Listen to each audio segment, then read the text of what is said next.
I'm Karen Peoples, victim number 31 from the Detroit, Michigan Gas Corridor serial rapist, the only one to survive. Hi, I'm Sunny J. Welcome to Sunny J Live. We're going to talk about the ups and downs, the ins and outs, the roundabout, the slips, the trips, the stumbles, and the falls. But most importantly, the get back ups as we together engage in this thing called life. Let's talk about it. And today, my pleasure, my guest, Huvell Edwards. How are you today? I'm fine, you? I'm awesome. I'm happy to have you here on the show. Thank you. You're more than Glad welcome. to be here. Good. I'm glad you're glad to be here. I'm glad to be here too, and I'm glad you're glad to be here. What a wonderful time. We're going to have a great time here for our audience. I know you have a book. What's your book called? The book is called Rough Clay. It's an autobiography about my life. Okay. And today's episode is called Survivors, and that's what we're going to talk about. So tell us about your survivor experience. Well, I had numerous survival experiences, but one of them was I was homeless on the streets of Skid Row in California for 4 years. That was one part of survival, but the one that really hit home was when I got shot in the face, in the neck, and in the back. And it almost took my life, and that's what turned my life around. So what happened when that happened? What happened that actually turned your life around? What happened was I got shot in the face and I almost died. That'll turn your life around for sure. But when that happened and you almost died, I remember talking about an experience that you had. Well, the doctors had came in and they had said that that I was a miracle, that I should have been dead, and I had I could start my life all over because basically I was dead and just came back to life. But it was funny that they said that when I came to, because when I was under, the spirit come to me and then asked, it was talking and said, "Had I been good to you?" And the Lord has been good to me all my life, and I've been blessed all my life, extremely. I've been talking to the Lord since I was 5 years old. So he was asking me, had I been good to you? And he asked me twice, and I said, yeah. He said, well, if I let you die today, what have you done for me? I hadn't done that. He said, well, you don't live for the devil. It's time for you to live for me now. Everybody don't get a second chance, but I'm gonna give you a second chance to turn around, but it's your choice. You can either do it or you don't. It was left up to me, so I remember walking down the corridor with my gown on and my back out, and I was thinking about what the Lord came to say. Did I want to give my life up to the Lord? But hey, my life was already gone. He could have took it right then. So I made a covenant with him that I would do his will, and that's what I've been doing ever since. That's what I want to talk about, that experience. So you felt like you heard the Lord's voice talking to you? No, I didn't feel I did hear the Lord's voice. Yeah. That's confidence. He said, no, I didn't. You know that it was his voice. I talk to the Lord all the time. Yeah. All the time, so you knew his voice. Yeah. So when he talked to him all the time, he knew his voice, and so he said, if you want to live, if you're going to live for me. Yeah, I had a choice, but I had been taken behind the woodchuck so many times. I've been shot, I've been stabbed, I've been thrown in jail, I've been homeless and all that. And like it's every time I go through, I call it going behind the woodshed. And every time I go behind the woodshed, it got a little rougher. This last time when I got shot, what else could I go from after being shot? And he said, hey, I ain't got no time to be playing with you. You can do what I call you to do, or you know what I'm saying? You gotta, I was stuck in between a rock and a hard place. Like I say, I didn't volunteer. I got drafted, but it was a good thing because I'm blessed, I'm doing well, the Lord used me to go and touch people's lives. I've seen a lot of people through the Lord using me, their lives changed. Awesome. So the book is about your life, and it talks about that experience? Yes, it talks about when I was a kid and to how I ended up getting to where I'm at today. And the story goes on because now I'm out on the road. I'm doing ministries all over the country, and I'm doing it live on social media and stuff like that, and trying to show people that people can be good, and people can turn their life around, and people can be saved and have salvation. Awesome. And sometimes it's the experiences that happen in our lives. Absolutely turns us around. And you're using that experience, you're ministering to people on the street, or you're ministering through your book, because it talks about where you were and where you are right now. I'm ministering to the whole thing, books, I'm not religious, I'm spiritual, and I talk spiritually to people and stuff like that. And there's a combination of the Bible and the book and spirituality and the Holy Ghost and all that. It all comes together. It all comes together. So if you have one thing to say to our viewers today, what would it be?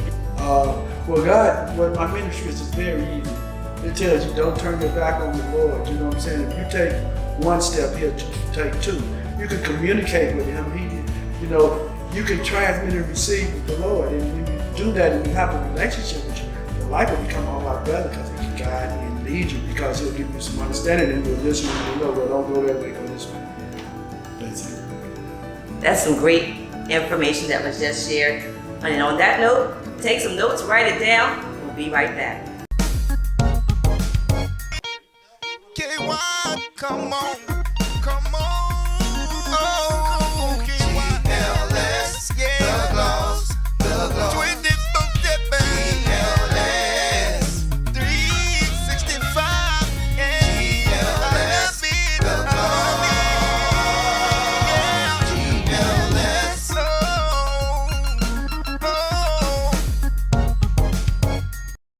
Welcome back to Sunny J Live. We're having an awesome time talking about surviving, and that's what it's all about, surviving.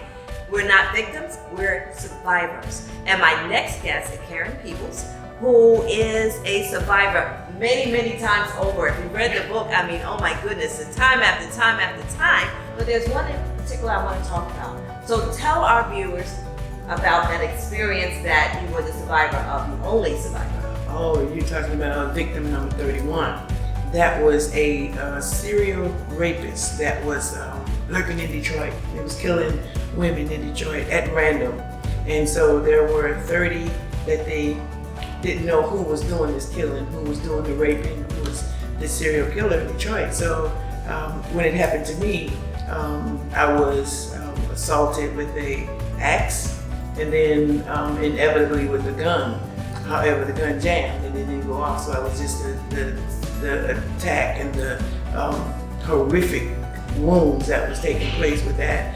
I had a division in my scalp. I had 150 stitches, and they didn't think I was going to survive. However, I did survive. I just said, I would have some massive scars, but I would live.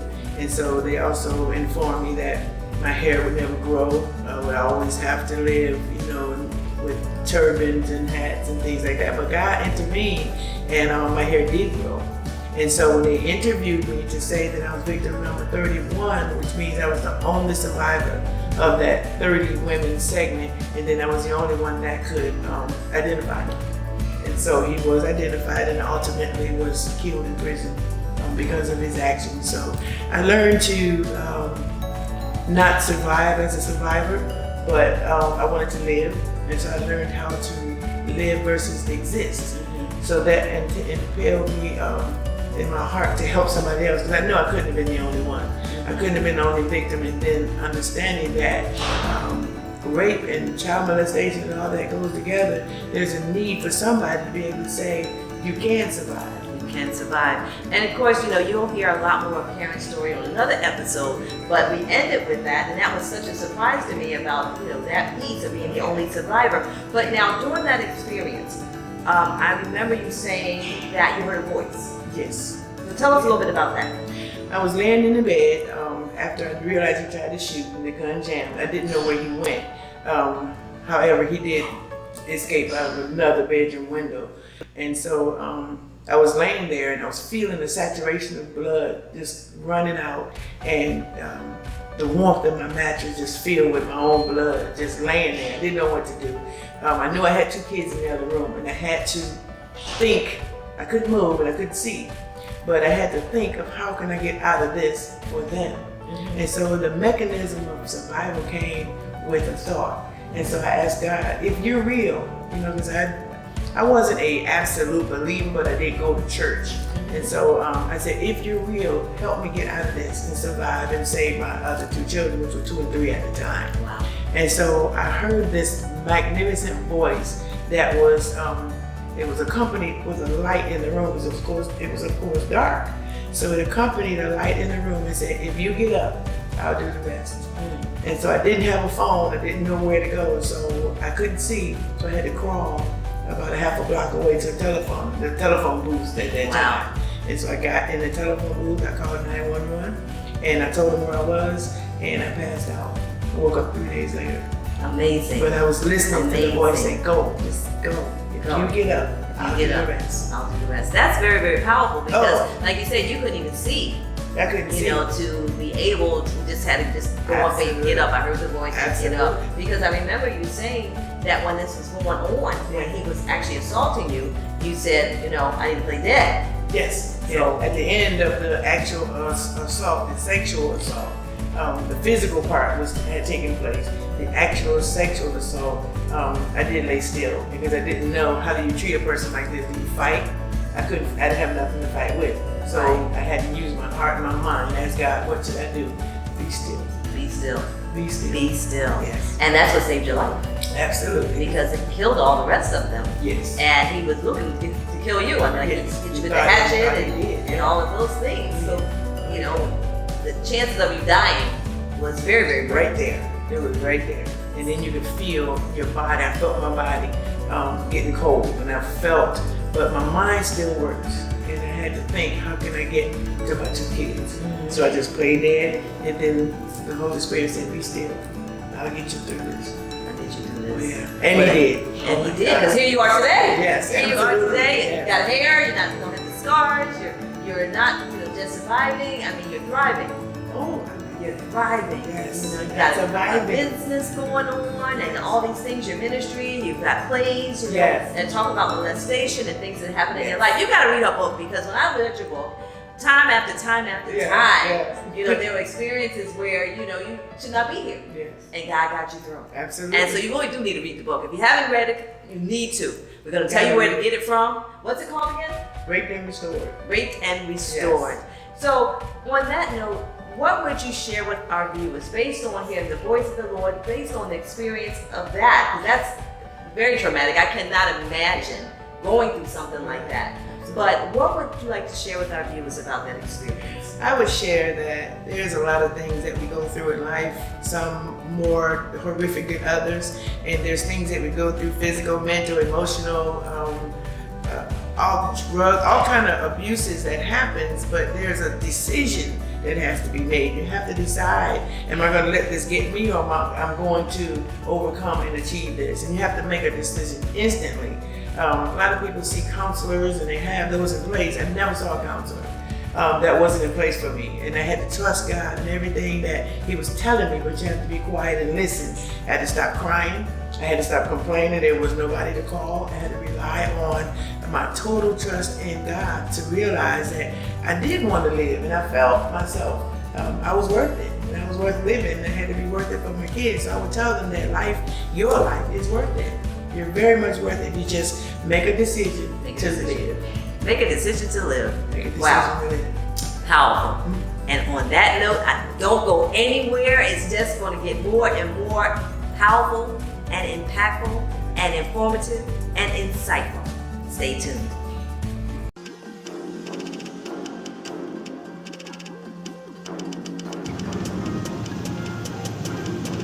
Get out. I'm sorry I've been bad. I promise I'll be good from now on. My mom had gotten in the habit of dropping me off with totally different strangers. One day while my mom was doing one of her vanishing acts, my Aunt Cece dropped me off to my grandmother on my dad's side named Beatrice. Boy, I sure didn't know what I was getting myself into. Better not tell nobody, man. Then I was sentenced to prison and pregnant. I'm Dr. Lewis, and this is Nurse Thomas. Relax. Okay. So I ended up going back to jail. I still couldn't get it right, and I met a girl named Tammy, and we became fast friends. And she introduced me to her brother E. I'm gonna end up putting the ring right there on that finger. I ain't playing. You drive a hard bargain, baby. You crazy. Go. Whoa, come on. I don't deserve this. So what, you gonna shoot me? If we ask you to do something, you do it. Right. Why did you take that money from my purse? Really gonna come over here with this? Oh, you came here to play, huh? I'm ready to take things to the next level.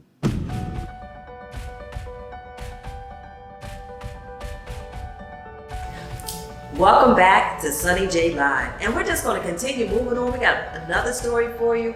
My guest, Mr. Ken Rivers. How are you? How are you, Sunday? I'm great. I'm enjoying this. I know our viewers are. Tell us about your survival story. Well, my story starts when I got stabbed in the heart. Okay, I got stabbed in the heart trying to get some boost. Coming from being a gang leader to being strung out on drugs, I was on my way to try to get well, actually, I had some friends actually. That's what happened, and I winded up, meeting them at a bar one night because the treat was on me. And whenever you say treat's on me, then I'm not going to be there. Okay. And I went to this bar, and my friend was there with another friend and some lady friend, and we was having a good time. And it was time to get another round of drinks, and I was the one that going to get the drinks because at the time they had the dance, they had the dancing in the back and the bar in the front, and I had to go from the back to the front to get the drinks. And on the way back, I had the tray in my hand, and I was walking back to the table, and this guy ran up on me and with a knife and just went under the tray, boom, right in the chest. And I wound up panicking, and I ran out of the bar and ran down to my mother's house. And at the time, I was in very bad terms with my mother, and she didn't know that we had. And eventually, somebody said the blood, and they called me. So they rushed me to the hospital. And what happened was, I was in the hospital, and they said they had to operate on me because of the stairwell. And they had to get a doctor that was supposed to fly from San Francisco to do the operation. Dr. Pat, his name. And he, so they had me all his machines and everything. And now me, I had tried to commit suicide 3 times on my own, okay? And this was like a perfect opportunity chance for me to die, okay? And for some strange reason, I really didn't want to die at that point. But before that, I was anxious to die. And then when it came time to die, I decided, I don't know if I really want to do this. So they had me hooked up to all this machines and blah, blah, blah, and everything. And I was scared to go to sleep because I figured if I went to sleep, I'm never going to wake up again. So there was this young girl that was there. She was a job corps girl. I forget because she was in the nursing program or whatever it was.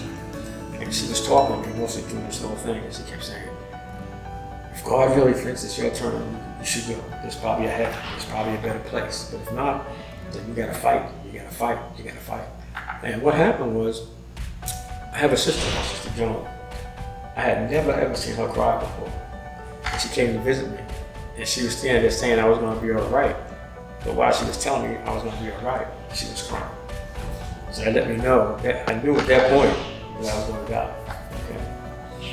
So I tried to stay awake and not go to sleep, but I had to, when you get tired enough, you gotta go to sleep. You gotta go to sleep. And I dozed off and went to sleep. And I wound up in this beautiful place. It was like a paradise. It was absolutely beautiful. And I was like, oh my God, this is a beautiful place. And then all of a sudden this voice started talking to me, saying, you're not, well, I'm not ready for you. You have to go back. Because I got great things in store for you. You're going to help a lot of people. And eventually I just woke up. When I woke up, I was laying in the bed. I was, oh my God, I was so green. And all the machines testing me and everything. And the nurse was saying, oh my God. And she ran down and got some people. They ran back. I thought, oh, I'm going to die right now. And then when they got back, all the machines had a level down. There was no problem with my heart. And they thought they checked the machines and thought it was wrong. They were going to find out. My heart had healed instantly, almost on its own. So at that point, I was saying, wow, that's unbelievable. This doctor that was operating, he finally arrived, checked me out. He said that he could believe. And it was funny. I left the hospital eventually. But before I left, the doctor thanked me. He said, you know what? I was an atheist until I came to this hospital. He said, from now on, I'm going to start going to church because I don't believe that this actually happened. And I couldn't believe it actually happened either. But I was also trying to figure out what happened because I was a hater, a racist, a gang leader, didn't care about people. I don't care if you live, I don't care if you die. My whole thing was, if you mess with me, you're gonna pay the price. That's it. There was no in between. There was no another thing. And all of a sudden, I went off somewhere. I guess the heaven people want to say, whatever they want to call it, paradise, whatever it was. And my whole life started changing. And then there was a series of events that took place that after that was like unbelievable. A gang leader who they took a hit out on, they was gonna kill me, all this stuff, and everything just kind of fell into place. I met a guy I never knew in my life. I met him and he ended up giving me a card. And that card saved my life a few months later. And that was the whole beginning of my whole transition back to what I call a normal life. And you talk about God being involved in this whole process, every single thing that happened to me after that was God sent, God placed. Because I couldn't believe some things that happened either. You know, I wound up doing some stuff that I remember sitting home one day on the curb crying, drinking, because I couldn't get enough money to go see the Temptations. And little did I know, not only was I going to work with these people, I was going to be a part of their families. You know, and I was like, I couldn't believe that. I went from that street drug addict, gang leader, crazy person, to being able to work with some of the top stars in America and do some of the things that I did, put on television, tell stories of my life, all kinds of stuff. So in a way, I've been super blessed. In a way, sometimes you wonder, you say, how could all this happen to me? Mm-hmm. Okay, because a lot of times, you know, you meet people, and you know, there's a lot of stories. Like, you hear people that went through all these, they call out-of-body experiences, mm-hmm. that you hear people talk about things that happened to them that, you know, that seems really strange. But I think, you know, we live in a cocoon some kind of way, where we don't know what's going on out there, mm-hmm. you know? Like, I have a lot of people in my family that are Jehovah's Witnesses, and they believe in something. And I was raised a Catholic, but yet I was an altar boy, and I wound up being a gang leader, you know? So you never know what you kind of twist and turn in life you're gonna take. But the one thing I do know, that if you believe, it's all about believing. If you believe, then you got a chance in life. Because I don't think God ever leaves you alone. I think a lot of the balance that we do it to ourselves. But when we get ready, or when He gets ready, He makes the necessary changes. Here I am today. And here you are today. I got a lot to be thankful for. Yes, you do. A lot to be thankful for. Even today, I'm on the chosen few. I'm working with top entertainment centers in Orlando. And you know, I met some of the really great people. Doing things like Karen, talking to Karen. Doing her thing, doing plays and all kind of stuff. It's just amazing some of the people I met since I've been here. You know, so here it is in a nutshell. Here it is. Well, that wasn't quite a nutshell, but there it is in Riverside. Because I asked all my guests what would they share with our viewers, and you've already done that, so you don't have to do that. I appreciate you. Because one thing about Ken, I mean, he's very passionate. You can tell he's very passionate about whatever he's talking about. So I don't have to ask a lot of questions. You have revealed all these wonderful things, and it is about belief. It really is about belief. And that stabbing kind of turned your whole life around. And you really believe and you really feel that you went somewhere. And it's kind of amazing. The one thing that I noticed is that you wanted to die, but when it was no longer in your control, you didn't want to die. Exactly. Isn't that amazing? When it was like, I'm about ready to die, no, I don't want to die. But you know, the interesting part of that was like the voice that was talking to me said he had plans for me. And that was there. I was kind of thinking, what kind of plans does somebody have for a person like me? I'm gonna hit this, so everything's gonna happen. But it goes to show you, when he says I got plans for you, he's got plans for you. He's got plans for you. Ain't nobody gonna step in. You know, I mean, if you hear the rest of my story, you'd understand what that's all about. Even the people that were supposed to they took the hit out on me. These guys were gonna get me, and they actually came to my office after I got my act together and went back home. They came to my office, and I said, "Oh, just in here," and they were there for me to help them get their life together. They heard about me getting my life together.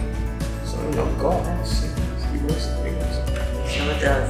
And on that note, I'm hoping you were writing some things down, but we're going to come back. We're going to do a recap, have some last closing remarks. Stay tuned. See you in just a minute.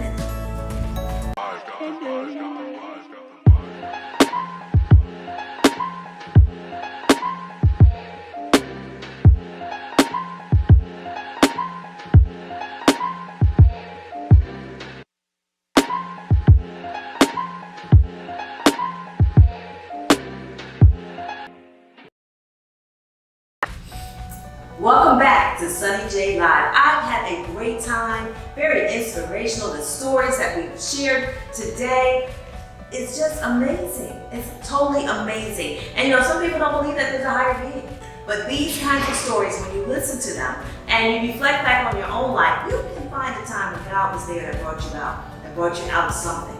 You know, and it's not just us. But At this point in time, we're running out of time, unfortunately. I know they all have lots more that they can tell you about, but what we're gonna do is we're gonna wrap it up. I'm gonna give each one of my wonderful guests an opportunity to leave you with a few words, and we're gonna start off.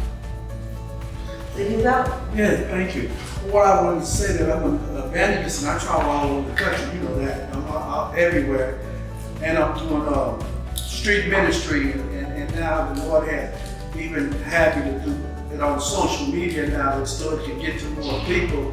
And he's given me something very special because I'm going to do some things out in the streets that you haven't seen. And it's all about the grace of God that he's inspired me and gave me the way and to how to do it. But you can look for me on Facebook or any other social media. I'm probably going to be popping up on.